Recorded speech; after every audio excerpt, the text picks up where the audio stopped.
really a shared passion or avocation among these 40 or so families who summered in Cornish from the 1880s to the First World War.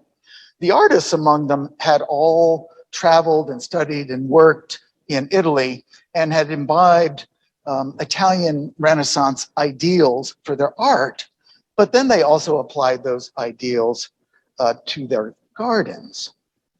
So how lucky I was to land in my first job as a gardener in horticulture in the garden of an artist and a sculptor who worked with native plants, the birches and the hemlocks and the pines dug out of the hills and fields, but arranged in a sculptural way and playing with ideas of proportion and form and light and shadow. And then that's all enhanced with an array of hardy herbaceous perennials.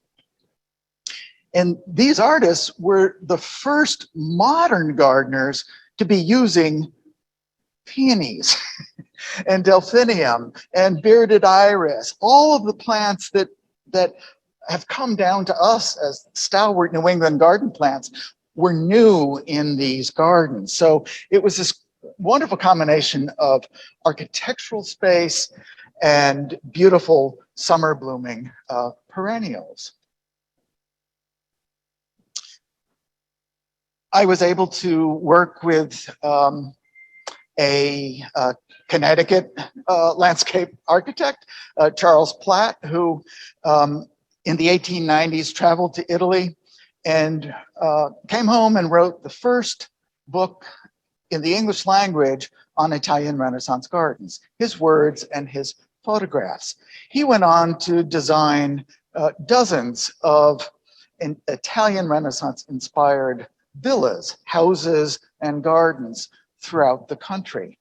He was also a landscape painter, and I like to illustrate how this very formal rectangular flower garden close to the house is set in this long, beautiful view down the Connecticut River Valley.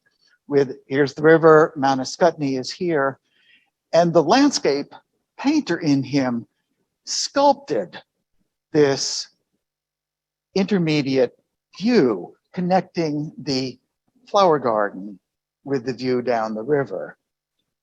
His colleague, Ellen Biddle Shipman, was one of the leading women landscape architects of the early part of the 20th century, also settled in Cornish and collaborated with Charles Platt on any number of gardens.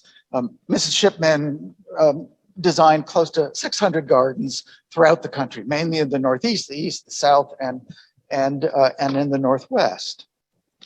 And then I was able to work to restore the garden of Stephen Parrish, the etcher, father of the better known illustrator Maxfield Parrish, who took this picture of his father's garden.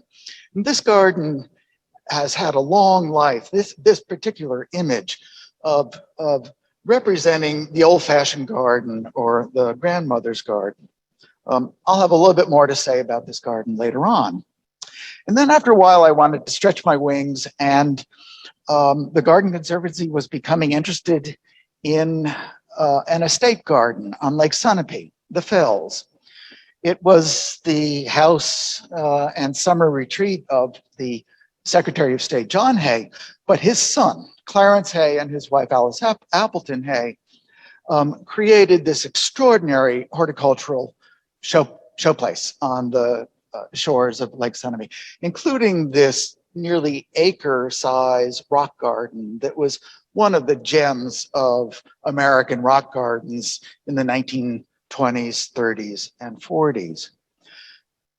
And as much as I was interested in the rock garden, I think that the thing that I learned here is how Clarence Hay worked with